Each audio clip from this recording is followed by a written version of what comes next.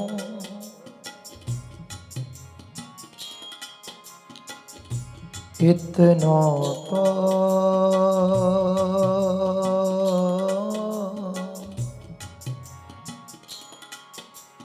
भवहु हंसी दे हो।